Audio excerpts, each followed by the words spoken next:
ஆனா அந்த பாடல் பாடுன பாடகரோ, இல்ல இசையமைப்பாளர் ஏ.ஆர். ரகுமானோடைய சாங் இல்லையா? அவங்க யாராவது அப்போ அது இல்ல. அந்த கிடையாது. இல்ல. இப்போ? இப்போ அவங்க கிட்ட இருந்துலாம் எனக்கு எதுவும் ரெஸ்பான்ஸ் இல்ல. இப்போ வரைக்கும் ஏ.ஆர். ரஹ்மான் எனக்கு ஒரு எட்டாத கனி தான். ஓகே. அது என்னோட ட்ரீம். பக்கத்துல தான் இருக்காரு ஆக்சுவலி உங்க வீட்ல பக்கத்துல தான் இருக்கிறாரு. ஆனா பக்கத்துல இருக்கிற சில விஷயங்கள் தானே நிறைய பேர் தெரியுது இல்ல. S, S.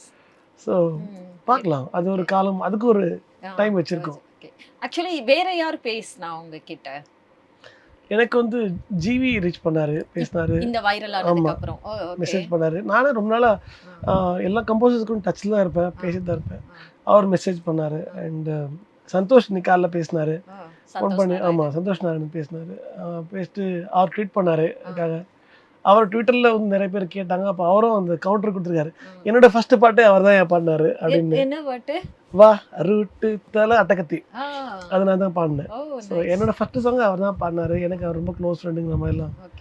அவர் போட்டிருந்தாரு. So good. Is such a sweet heart.